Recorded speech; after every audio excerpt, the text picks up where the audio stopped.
Music can change the world. Music can affect your life. But to find the important stuff, you may have to dig a little deeper than American Idol. Welcome to The Deep Cut. This is a podcast that does that digging for you. We shovel through the surface noise that is known as Top 40 Radio and find the gems that are often overlooked. I'm your host, Mick Gray. Let's dig in. To say Thomas Walsh is an XTC and ELO fan is an understatement. But then he gets to meet and record with his heroes.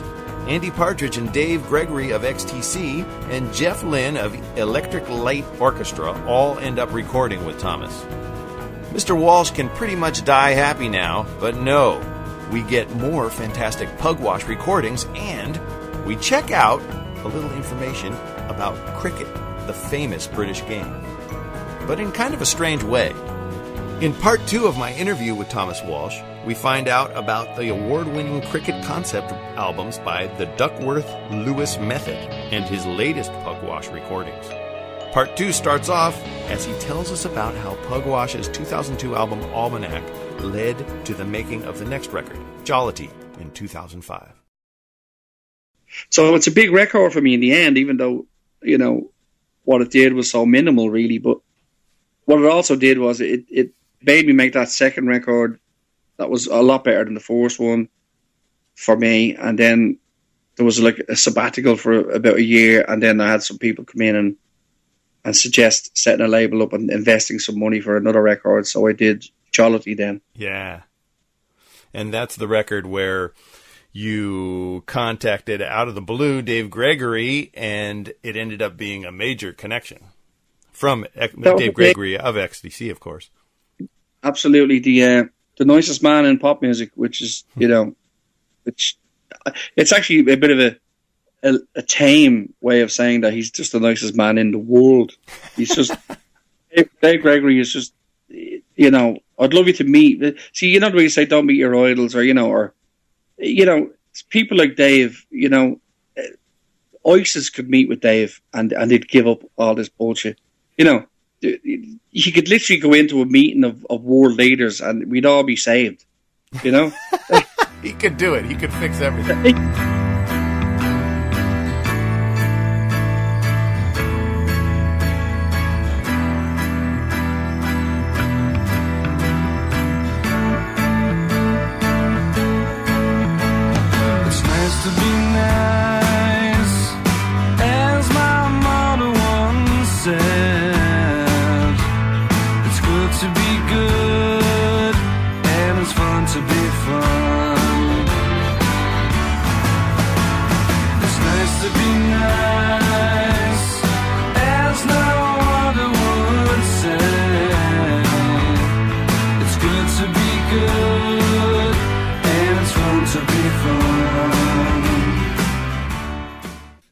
Dave, but in a very positive way, because he's so brilliant, so talented, greatest guitar player I've ever stood beside.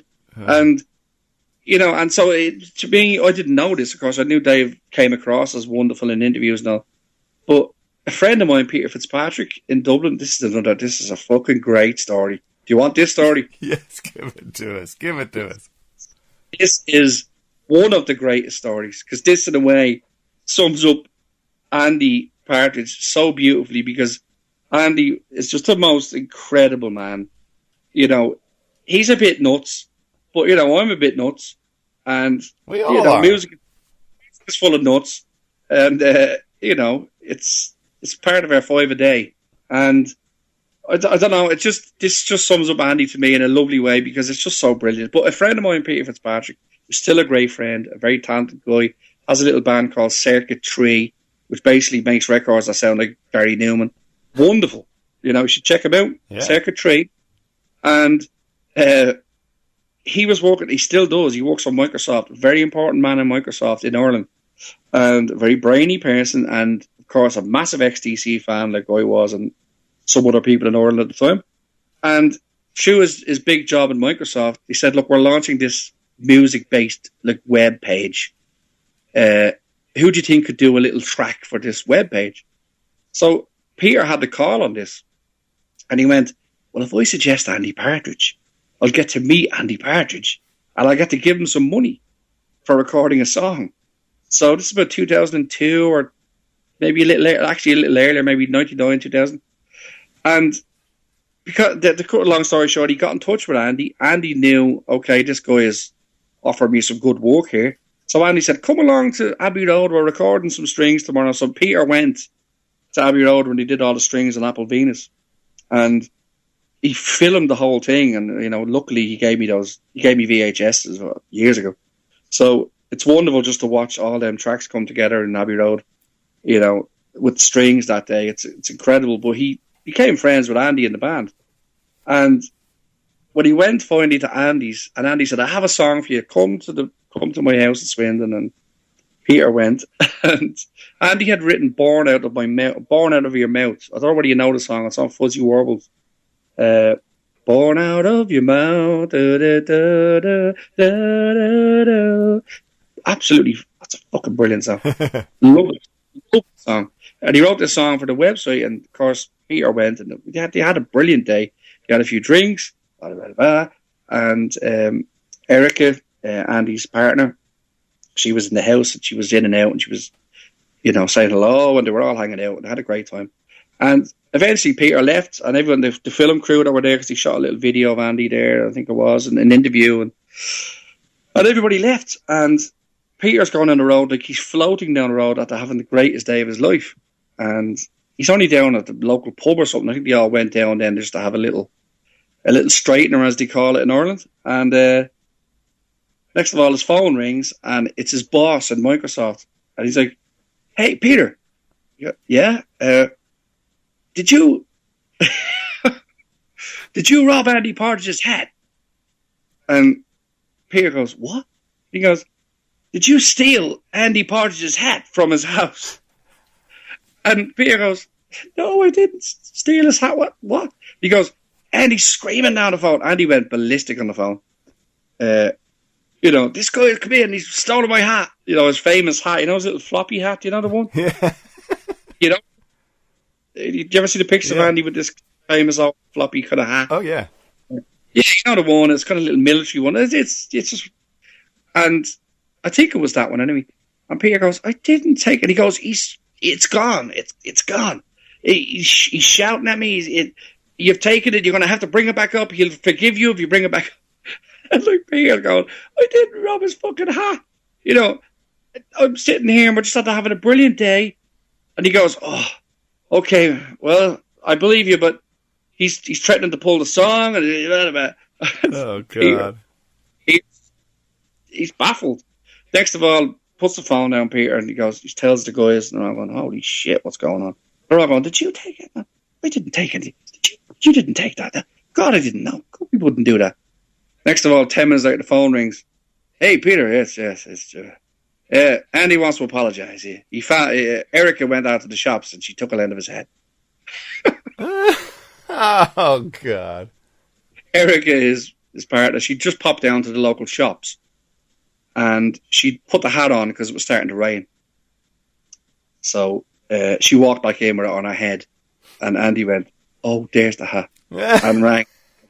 I'm really sorry, Erica was wearing the hat. And that was the end of it. Oh, God. I just told that story to Dave Gregory one night, and I had to lift Dave off the ground. He was laughing so much.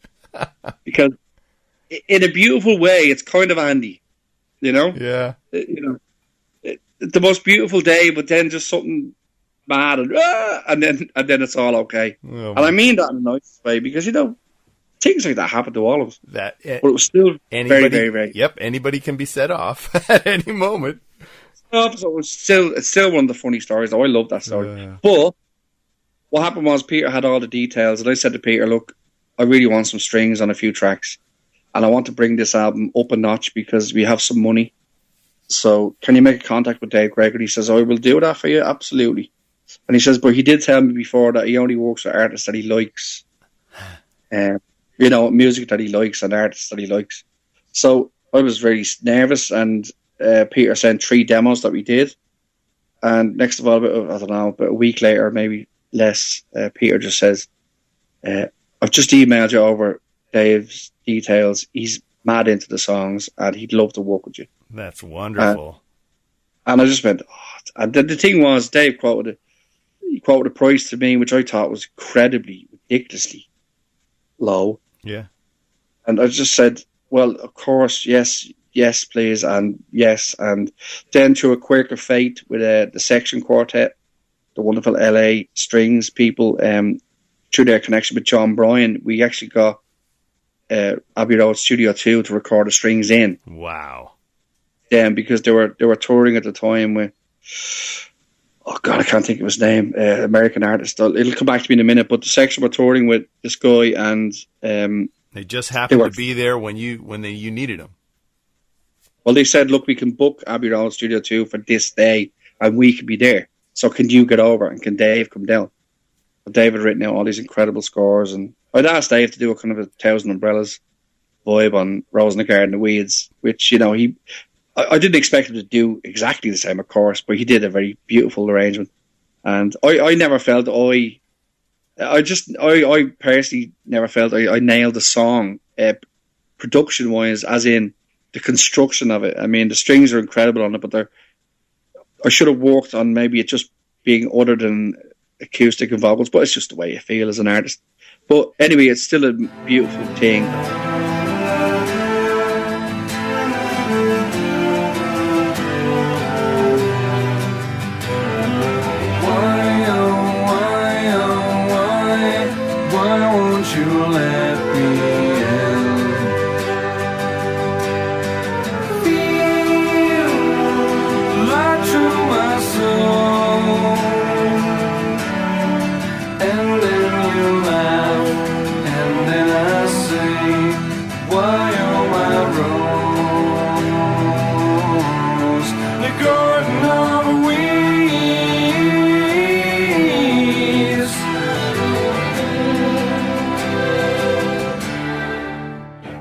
And then he did strings on the song I wrote for my mother when she passed away, and that really went well. And then he played piano in Studio 2 as well on it. He played grand piano. And it was an amazingly special day. But the minute, of course, I met Dave, we were friends for life, That's fantastic. He'd run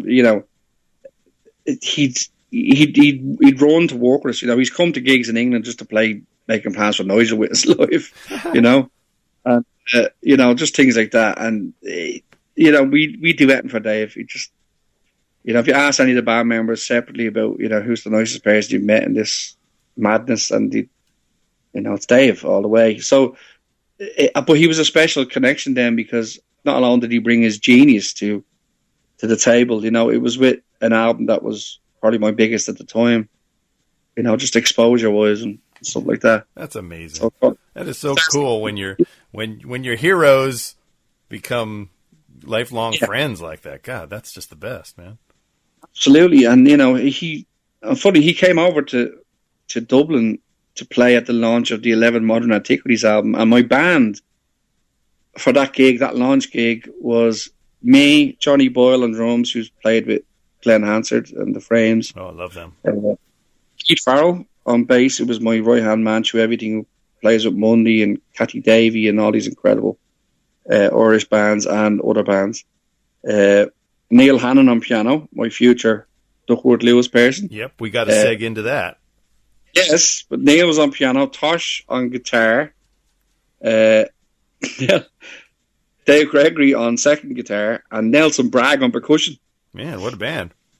Because Nelson flew in from LA to do it. Wow. So, what an amazing... And, the stories like that, of course, it goes worse, because on that record, because that was Jollity we were talking about, and the next one was the 11 Modern Antiquities album, which I kind of put everything into, because I thought to myself, I can't do another one after this. This is, because Jollity was a big record, but of course it didn't sell the way we wanted to sell. And,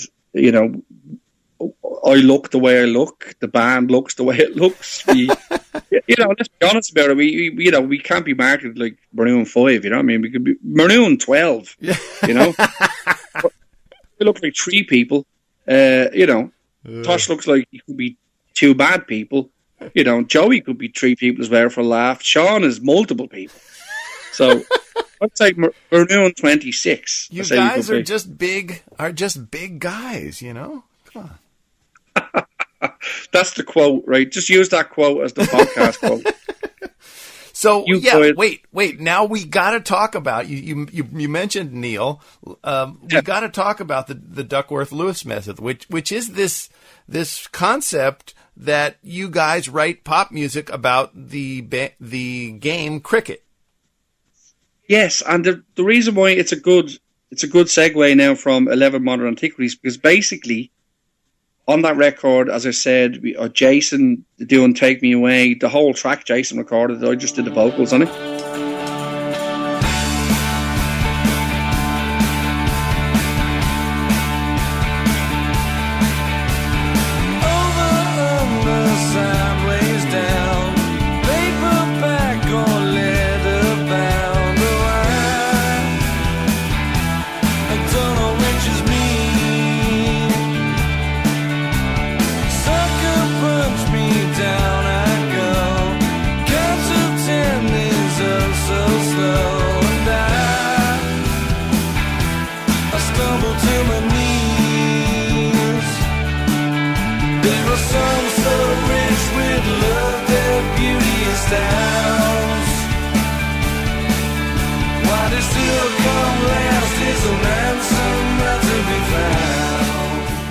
Wow. So Jason's playing everything on that, apart from the drums and bass, and Jason does all the pianos and all the other guitars and all noises. And then I had Michael Penn on a track because fantastic musician. Oh, Michael was a big fan of my stuff. I know I'm obsessed with Michael. He's up there in my top 5 artists that have affected me in a way as big as the greats. So Michael was on it. Neil Hannon was all over it. Eric Matthews was on it, would you believe? The wonderful Ted Nugent of orchestral pop. That's a great title, the Ted Nugent of orchestral pop, man. Yeah, I'll give him that. He can have that one. And, people like, of course, all my Nelson Bragg and Brian Wilson's band people. So I really put everything into that record. It ended up being in this wonderful book, the 101 Irish albums to own before you die, and it got into that book. I put everything into it, but it absolutely bombed. And then we were supposed to get a nomination for Irish Album of the Year, like a Mercury Music Grammy kind of thing. And because the guy running it was a corrupt prick, because we found this out later, we didn't get a nomination. So it's just, and that's the way Ireland can be with music sometimes. It's so small, it can be so bitty and so weird. So I got very, very down, and I kind of said, fuck all this, this is just, like, why would I bother? I mean, what the, Yeah. But those tracks here on the album, which I thought could be just such a big song, and people weren't even playing the things on radio stuff.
So I just kind of had a moment where I went, why am I bothering? I'm not going to do fuck all, blah, blah, blah. But I'd been getting on great with Neil Hannon. We'd been hanging out.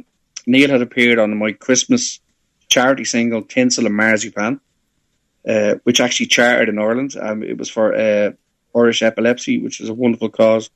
So we'd made this Christmas record, but we just started hanging out and we just started writing songs together because Neil has always asked to write songs for Tom Jones and Tina Turner and Madonna and Kylie Minogue. And he's written for a couple of great songs for Kylie Minogue, actually. But and this is Neil Hannon of the Divine Comedy, right?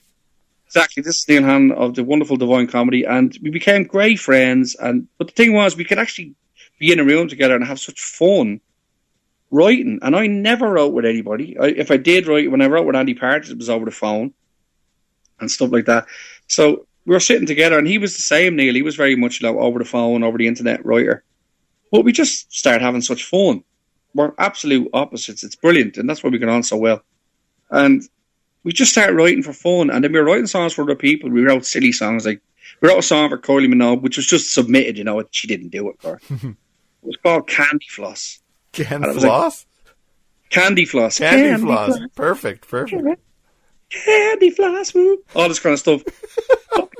Fun. The thing was, it was making me have fun again with music because I didn't give a shit. It wasn't pugwash seriousness, and even though pugwash is always fun, but there wasn't the pressure. So basically, we just said one day, we're sitting in the pub, and we were having a laugh and having a drink, and of course, we were imbibing a few, as they say, and all of a sudden, we love cricket. This thing had come up a few years earlier, and this coincidental moment where we both said we love cricket, and there's no way Neil thought I'd like cricket, and there's no way I thought Neil would like cricket. And it was just because I love all sports. It's like Americans, you love your baseball, you love your hockey, your ice hockey, you love your American football. You're just obsessed with sports. Yeah. And cricket was a big sport over here in England, as of course I'm in Ireland, but with the British TV always been beamed into Ireland, there'd be a lot of cricket on British TV, and I just loved it because at the time there was players like Ian Botham. There's a very famous guy who went on the pitch stoned and pissed, and where you have to hit the ball and you have to run. Well, he'd try and hit the ball out of the ground so you don't have to run, because when you hit it over the boundary, it's 4 runs. And then if you hit it over the boundary, it's 6 runs. If you hit it along the ground and it hits the boundary, it's 4 runs. So that guy would go out pissed, big long beard, stoned, and whacking the ball all over the pitch. And it was just brilliant to watch. And I just thought he was great. So we used to play a little bit of cricket out on the street and all, because it's a sport. Yeah. We didn't think, we're not thinking the political end of things. We're not thinking it's England and it's whatever, colonialism and ridiculous shite. It's a sport, for God's sake. And it's played by, it's played by more black people in the world and more Indian people, Asian people. That's what it is. That's what sport should be. So I loved it. Neil loved it. And then one day we're sitting in the pub and we just said, what about, let's do it. Cricket songs. Songs about cricket. And Neil had his little book and he went, oh, that could be a great idea. And then we wrote down Duckworth-Lewis method, because that's a method of recalculating a cricket game when it rains. Ah, okay. I was wondering what that referred to. It's actually a mathematical equation. So if there's 20 minutes left in a game and you needed to get 20 runs, if you lose 10 minutes of that through rain and there's only 10 minutes left, they'll recalculate you only need 12 runs. That's the way it works. It's ridiculous, but it's so brilliantly English. It's a mathematical equation how to finish a game of sport. Gentlemen and players play Sunday afternoon. Gentlemen and players play April, May and June. Aboard young William Ward MP bought Lords from Thomas Lord in 1825. Oh, to sweep a chance to dream of cricket play between two teams of gentlemen and players play Sunday afternoon. Gentlemen and players play April, May and June. And I definitely have to say that the Duckworth-Lewis method records, I mean, I know nothing about cricket, but they are brilliant, both of them, brilliant records to listen to. They're so fun. They suck you right in. They are a complete concept record, and you cannot leave in the middle of the record. It's kind of it might be like a cricket game where you just like get sucked in. I don't know. You guys might have just captured the concept of cricket in pop music. I don't know. Well, it's so nice of you to say that, mate. You know, it's the thing about it is what you've said there is, I mean, it's actually more bang on the point of the record than you think, because when we eventually got this amazing accolade of being nominated for an Ivor Novello Award for the first album, because do you know about the Ivor Novello Awards? No, I didn't even know you guys were nominated for it. Well, do you know of the award? No. It's one of the oldest awards in British music. Basically, it's pre-Grammys, it's everything. You know, it was started around 1951, maybe. This guy called Ivor Novello, and it was for excellence in songwriting. Wow! So it's one of the biggest nights out in the calendar for musicians in England. But you have to basically have got an album into the top 75 in the UK, and it is open to Irish and English writers. There's stipulations with it, but basically, every album that's released in the calendar year is on the list. So they have this, like they have, so what they'd have is like Neil Sedaka and Noel Gallagher and Paul Weller, and they'd all get into a room together. About 10 famous musicians, Brian Eno, all these people, and they get into a room together, Tony Visconti, and they sit around, and they're all ex-winners, because the Beatles very famously won Ivor Novellos. I have a great story about that as well to tell you. But, the Beatles won many Ivor Novellos, and it was there's some great footage of the Beatles getting their Ivor Novellos, because Lennon used to say some very funny things when he gave the award, because it's a very famous statue, it's really heavy. But of course I knew about the Ivor Novellos through the Beatles and through, ELO won a few of them, and it's a hugely prestigious award. And so there was 1,200 albums released in the year 2009, and we were in the list, obviously, because it got into the top 75. And through 10 different meetings where they go from 150 shortlist, 100 shortlist, 75 shortlist, 50 shortlist, 30 shortlist, 10, 5, and then 3. There's only 3 albums nominated. Wow. Every year for best album, and they do like a 15-minute montage, like Tom Robinson or Ray Davies would do a montage then. What a job that would be to consolidate that down from all those songs. Like Neil is on the committee because he's been one that's been asked over the years with all the hits he had in England. Neil Hannon's been asked to come on some of the committees. Yeah. He was on one recently, and it was like I think Coyley was on it, and a few others sitting around discussing the albums of that particular year.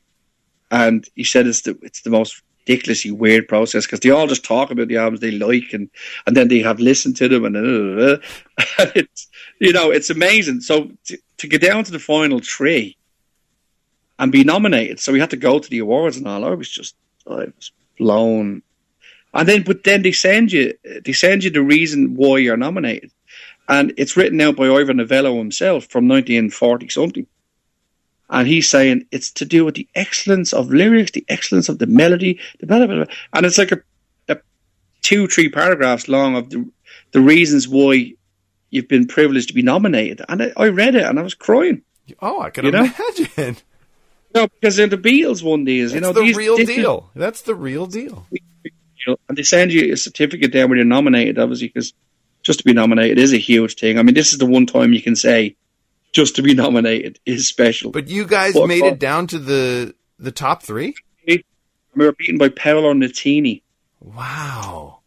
He was a lovely, lovely guy, and he didn't know anything about the cricket album, because we got loads of press out of them, because then they were running articles in the British Times where they were saying Dizzy Rascal, because he was the other one nominated. He's a rap star. I know of him.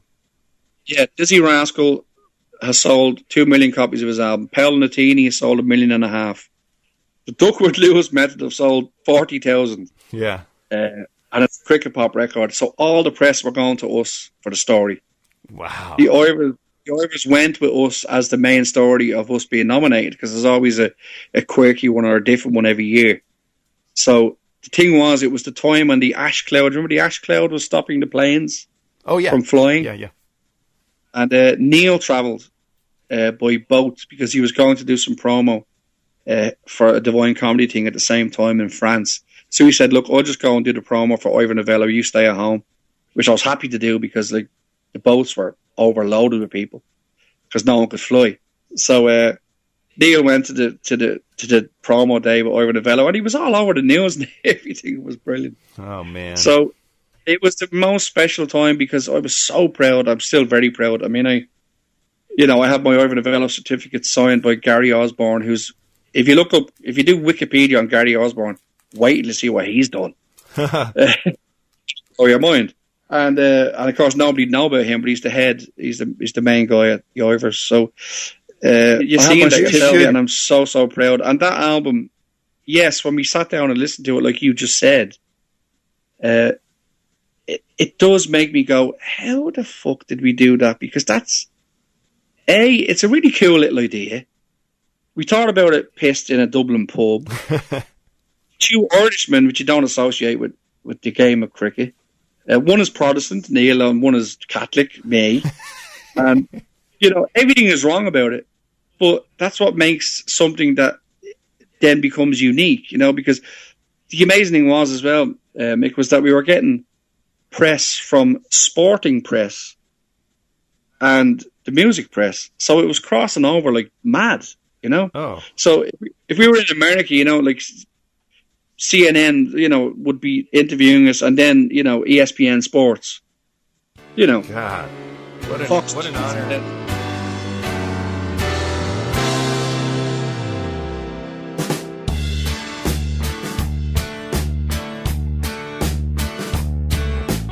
Woke up from a dream Thursday morning. Mr. Me and Dad to me was calling. Yeah. Got Ducky on the phone, and when he had stopped yawning, I said, pack up your bags, we're going to Pakistan. 'Cause we're meeting Mr. Me and Dad, meeting Mr. Me and Dad. When we get to Pakistan, NRBW can provide. We're meeting Mr. Me and Dad, meeting Mr. Me and Dad. It's our historical, phantasmagorical destiny. And it's so deserved. Like I say, Thomas, those two records, just there's so much fun. Quality pop, chills up the spine music, great melodies. Everything about those records are fantastic. Well, I'm unashamedly proud of them because we really, really worked hard, and I never thought, that hard work equates with music. I mean, Neil Hannon sits down every day and plays and writes, and that's the reason why he's a bigger success than me, because he's far more talented in that respect. But I'm one of those writers that I won't even touch a guitar for like 10 months. Yeah. I won't even pick one up. It's got to be you got to be inspired to do it. Yeah, and it goes with my fucking poxy, lazy persona because I can't help it.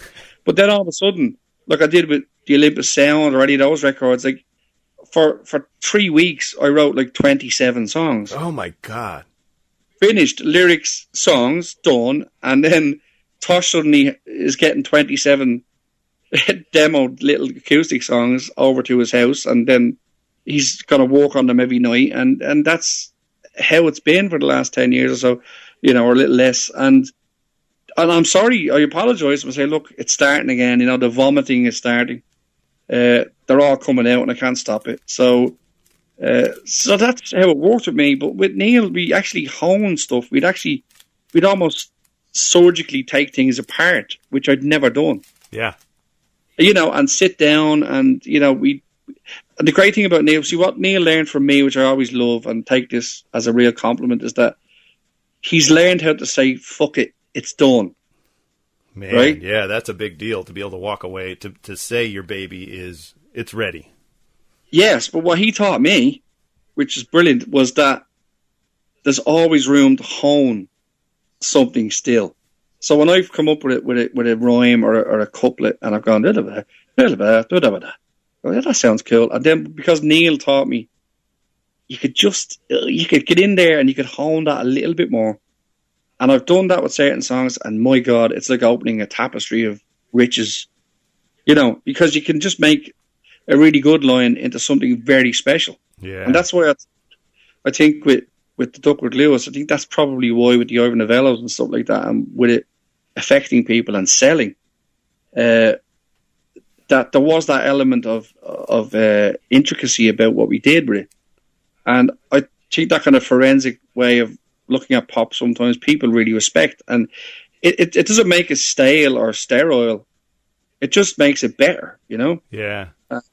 So Great. I'm proud of you seeing that yourself. You should be proud.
Be proud of those records because they are something, and what a connection you and Neil have had. That's what. How did you hear them? Did you hear them through Neil? Because you're a fan of Neil's work separately. No, I just heard of them through when I started following you. Your friend Paul Myers turned me on to you, actually. Oh, well, hello, Paul. Paul's brilliant. I don't want to go flying over the Olympus Sound because that's probably got one of my favorite songs of yours, Fall Down, on it, which is an amazing pop song. But I really want to definitely talk about the latest record, Play This Intimately as If Among Friends, which came out in 2015. Yeah, I apologize for the long title, but you can blame Ray Davies for that. Well, in a weird... Because Ray is involved in the record, and another one of your heroes has a shout on the record, too, right? You got to tell us that story. Does the man himself. The god that I bow down to every night before I sleep. I do my altar of Jeff. Jeff Lynne. To meet Jeff Lynne, to finally meet Jeff Lynne, when I was 10 or 11, I dreamed about flying the ELO spaceship with him. So I'd go to bed and I'd wake up the next morning and I'd be kicking the fucking wall and banging my head against it because I was at the waking up just as the ship took off.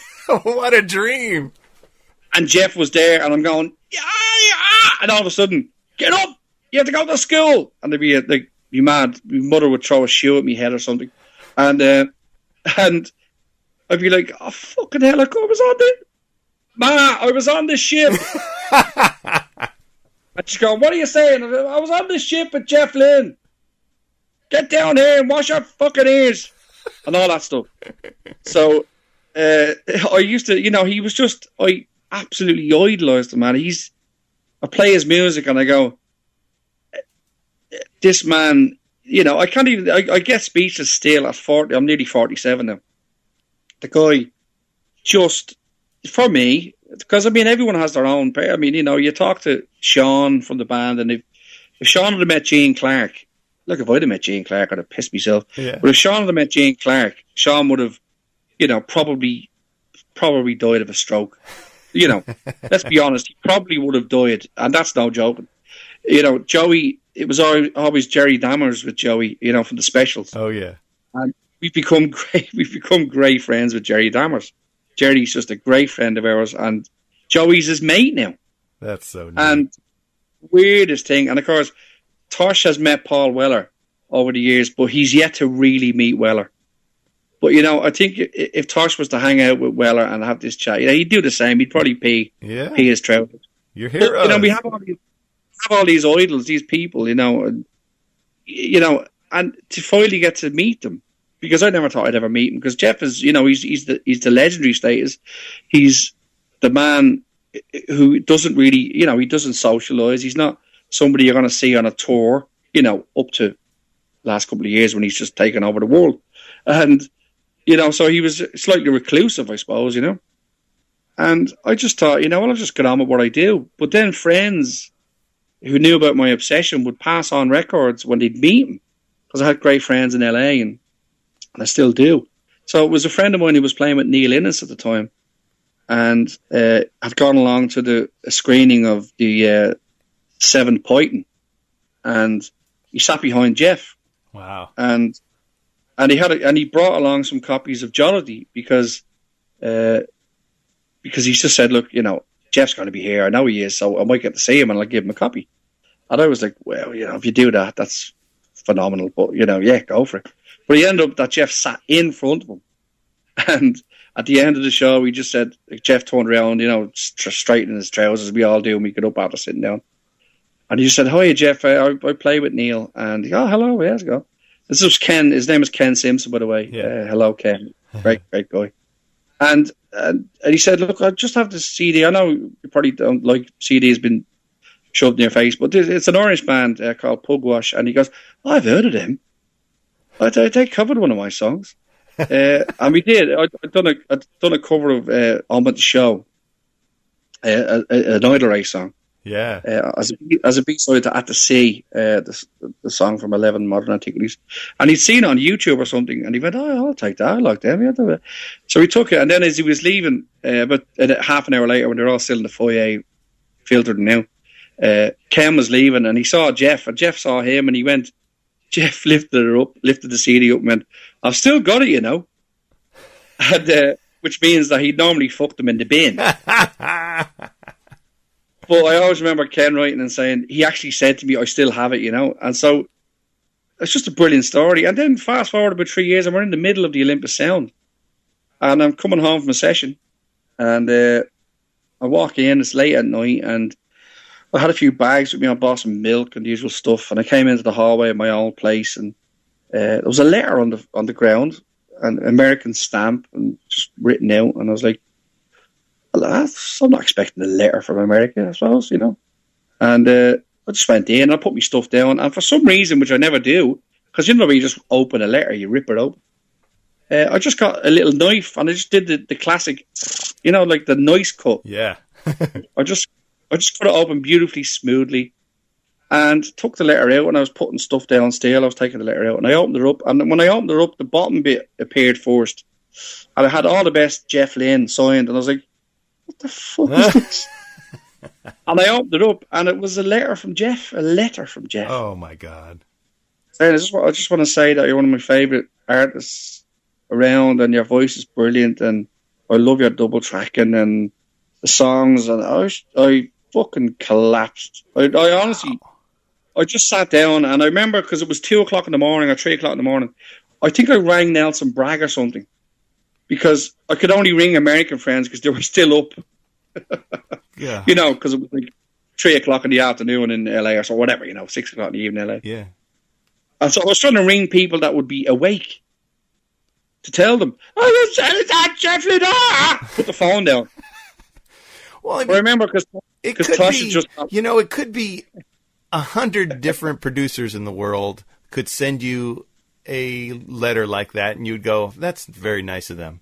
But, even from me looking at it from the outside, Jeff Lynne is one of the greatest producers in pop music, up there in the top 5, I have to say. And he's telling you that he likes the way your record's put together. Oh, yeah, and he loves the songs, and he says best of luck with the new one, and... but the thing was, I know this is he regrets this for the rest of his life, even though it's a bit of a joke with Jeff. But he said at the bottom, if you're ever in LA, pop in.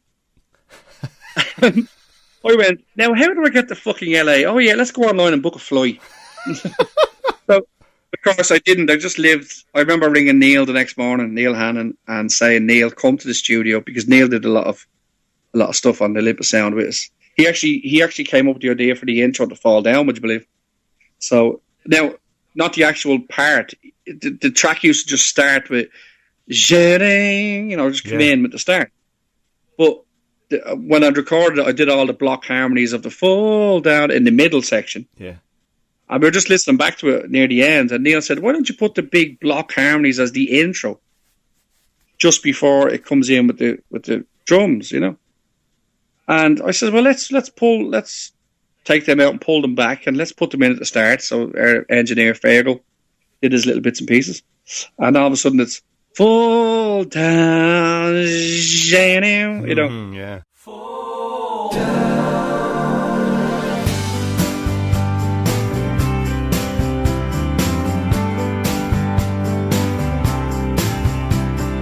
If I should fall to pieces,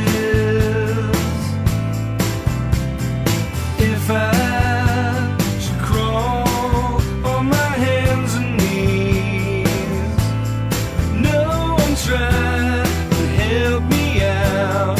I'm the only one seeing the light disappearing. That's right, Neil. It's a beauty. Well done. So those little things are great when you've got brilliant people around you, and they can help. So the thing was, I showed him the letter the next day, and he just went, "You fucking bastard." That's all Neil said, because Neil's such a huge Jeff fan, He just went, "You fucking bastard," and Neil never, he doesn't, nothing phases Neil. For God's sake, he's at this moment in time, he's just finished now. I think maybe just finished now, or he's in the Royal Albert Hall tonight singing "Station to Station." What? With the BBC Proms Orchestra tonight at a special Bowie tribute gig. Oh my God! So, you'll see it online later because I think BBC 4 are showing it. I'm actually recording it, I think, at the moment. But yeah, he's doing "Station to Station" with the BBC Proms Orchestra in the Albert Hall tonight. So, that's fantastic. And so you on the play this intimately as if among friends. Why was Ray Davies? Why do you blame that on Ray Davies? Well, basically, I had an interview with Ray from about 2008, maybe from the Working Man's Cafe time, maybe something around that time, and he just did an interview and he said he was talking about music because Ray's interviews are always extremely interesting, and of course because he's a fucking genius, and and he's one of those people again where the stroke comes into it, or the piss down the leg. Yeah. If you when you meet Ray Davies, when you're standing beside him doing a vocal with him in conch, that's when you need the fucking special trousers, because you go. When it all goes. I'm looking at him. You're in the studio where all Kink stuff was recorded, right? And you recorded with him. Yes, and he's singing a song, and then he goes, "Thomas, you're too big. Get out of the fucking..." Because we're in this really tight... I set up this vocal booth with bafflers in con, because there's no actual vocal booth. It's just a main room. And I had all the bafflers around me, and Ray likes to put kind of duvets over the bafflers and make it really tight. And so it was a pretty confined space. But he says, "Come in and run through the track with me, and I'll sing it a few times." So I'm standing right beside him, like, almost breath to breath. And he's trying to sing, and he's leaning into the mic. And even though the mic is on a kind of a 360 setting, he wants to kind of get essential, because it's Ray, Ray doing his vocals. He's got to stand in front of the fucking mic. And he just went, I think he went something like, ba, ba, ba, ba, ba, ba. He tried a bit of vocal, and he just went, and I have, because I left kind of stuff running and all just for me, like tapes and all. And you hear him on the tape going, "Oh, for fuck's sake, you're too fucking big. Get out of the fucking..." Help me to get out of the vocal booth because I'm too big. And he starts laughing. I was breaking me shite laughing. But look, Ray knows where the bodies are buried. They hung out with the Crays and all in the 60s. They just turn around and go, yeah, I know where he's buried. Oh, God. That's just. But the thing was, I read this interview, and he said that just think about the old days with music when there was no records and there was no radio and there was no, there was no way of it being like sent around. The only way it could be passed on was through folk books and like manuscripts and stuff. And he says, so if you got a song that was, say, called, you know, The Wonderful Woman of Old London Town or something, right? And you got it and you saw the chords and you saw the lyrics, but you wouldn't have a clue how it went, right? Yeah. Because you don't know, because it's written on paper and there's no radio and there's no record. But he says there used to be, what they do then was underneath each song title, they'd say, play this rhythmically, you know, or play this fast. Yeah. Like then he says, and he said, I have this book, he says, this folk book, and it has this wonderful description where it says, play this intimately as if among friends. That's great.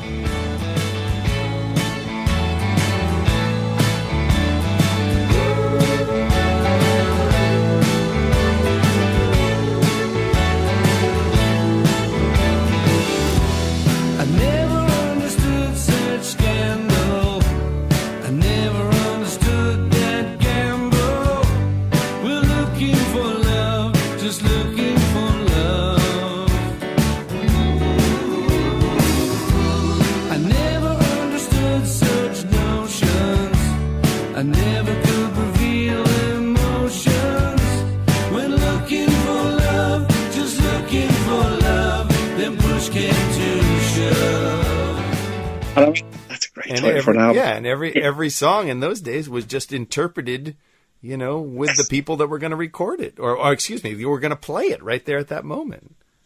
Exactly, and it's why it's like language as well. The way language develops, when people say certain words and then they get misconstrued or misheard, and then they suddenly become this other word. Yeah, and then we get used to that word. And it's the same in music. I mean, certain music would have gelled into other kind of styles just by descriptions being misinterpreted. You know, the whole of life is a mistake. That's the way we should just look at it. Exactly. You know, you're so right. So the thing was, when I just read that, I went, right, it's a bit of a Manic Street Preachers, you know, long album title. I don't really do long album titles, you know, Jollity, and, you know, Almanac, you know, The Liquid Sound. It's always quite, you know, it's quite on it, you know, I suppose. But I just went, fuck it, you know. I think the way we did it as well, by raising the money through pledge, it was like friends helping us, you know. Yeah, that was a good title for it, actually. But yeah, so I kind of started seeing a meaning to it, and once there's a connection with the songs that are on the record and the title. So that's why when we talk about music nowadays, and people always go, "Oh, the old days are best," blah, blah, blah. And but see, the thing was, the detail was so important in them days. And that's what's lacking now. To me, a very small thing that could change and still have music being as good as it was back in the great days, is detail. Because you see bands now, you see people, and they make a record, and then they just go, well, I couldn't give a shit about the artwork, just stick a face on it. And, you know, even Coldplay are doing it now in a way, you know, just silly, stupid covers that don't make any sense, with titles that don't make any sense either, you know. Yeah, it's not the Captain Fantastic and the Brown Dirt Cowboy album cover, you know. Exactly. It's not something that's going to actually even make the music better, you know, or, you know, this is all part of the art that you're given. Well, I mean, we're going to show our age here again, you know, but I remember, you know, when I got the Captain Fantastic and the Brown Dirt Cowboy album with the gatefold cover and all the lyrics and all the illustrations on the inside of it, I sat down and I listened to the record as I thumbed through these illustrations and read the lyrics. That's not the way we listen to music now. Well, that's what you do. That's the experience of a record. That's the experience. You know, like, obviously, Out of the Blue, ELO was a huge one, of course, because it's the gatefold vinyl with the spaceship. And then, of course, you had all the lyrics, you had posters, and you had the fucking make your own spaceship. Make your own spaceship, exactly. Yeah. You had the cardboard cutout thing where, you know, insert D into A and blah, blah, blah. The coolest. And, you know, that is the coolest. Yeah. I mean, this was the kind of shit that was making it even more of an experience before we had internet, before we had all that kind of interactive stuff, which is wonderful, and we all love the bits. We can do this now that what we're doing now, we could never have done, obviously. And, you know, I love modern technology as much as anyone else, but the great thing about a slight element of maturity is that you can also respect the great bits of the past. Yeah. Hey, I don't want to cut you off, but I think we should probably tie this up, my friend. Yes. Do you want to end this up with what's next? What's the next pugwash? Well, I want to apologize to you because 2 hours, you know, it's just me talking for an hour and 56 minutes. I've loved every moment of it. Your stories have been fantastic. This is what I do this for, Thomas, is because I just love it. Well, thanks, mate. And the thing is, you know, there's still many more, but I'll get around to those other ones I couldn't tell you. Well, we will have to do this again. Well, absolutely. When we release the next thing, I think would be the time. Yeah. But we're doing a little tour of the UK and Scotland in August, from August 17th onwards till about the 31st, around the end of the month. And then we're going to the East Coast of America. We're doing a wonderful show in New York City for Musicians Without Borders. Oh. Which is a very important and wonderful charity. So our friends Lewis and Ariel have put the gig on in New York, and it's on the 23rd of September. So we're kind of coming to East Coast. We've put in some other gigs now in Portland and other places that we always go back. Iron Horse and Northampton and all these wonderful places. We're playing in Boston and all that. Fantastic. So all the stuff is online. We've lots of pages, Pugwash pages on Facebook, and we've a little site that, you know, it's as websites go, it's still there doing its thing. And I'm online a fair bit. I'm on Twitter and all that kind of stuff. So you can find us.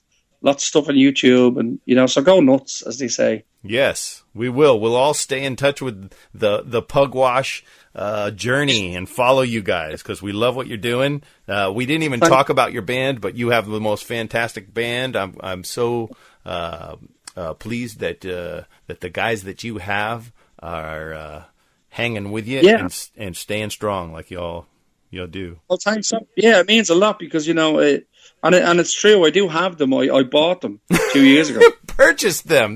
Were they cheap? Yeah. Oh, that's a good deal. You got a really good deal. I think it was $20 for Sean. You know, that was a tough one. I think Tosh was $50 and 200 cigarettes. I think Joey was Joey was $50 and a set of drumsticks. I think that's what it was. So I do officially own them now. Probably the best purchase of your life, Thomas, right there. Oh man, they're the best. Tosh Flood, Sean McGee, Joey Fitzgerald are great friends. You know, we get up on stage sometimes we haven't played in 6 months, and some people would say it's noticeable, but more often than not, it's just amazing because it's like a lovely, comfortable glove. You just slip back in, and everything's great. So, look, it's been a pleasure. You have a wonderful podcast. Well, hey, so great talking to you. We will do it again, I'm sure. We will, because it was a pleasure for me as well, mate. I love your stories, man. And there you go. Thanks for listening to part 2 of our 2-part interview with Thomas Walsh of the band Pugwash. We will leave you today with a song from Pugwash's 2012 album, The Olympus Sound, called Answers on a Postcard.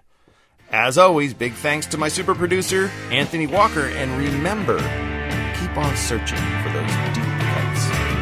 Oh, the isolation, it's a sticky situation in my mind. Every conversation has a different destination to be found. After being to heaven, I can't even count to 7 at a time.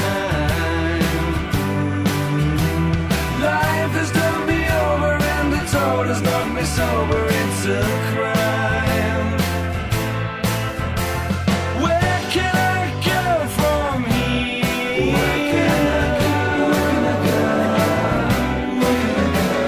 Where can I go from here? Where can I go?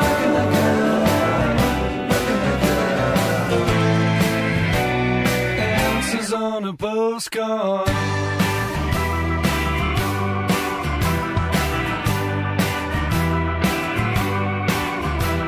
Come and equal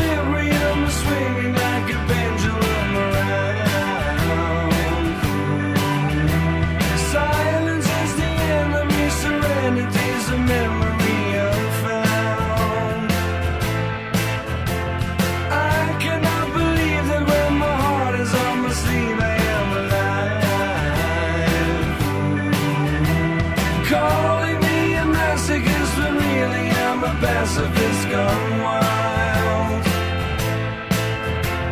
Where can I go from here? Where can I go? Where can I go? Where can I go? Where can I go from here? Where can I go? Where can I go? Where can I go? Answers on a postcard.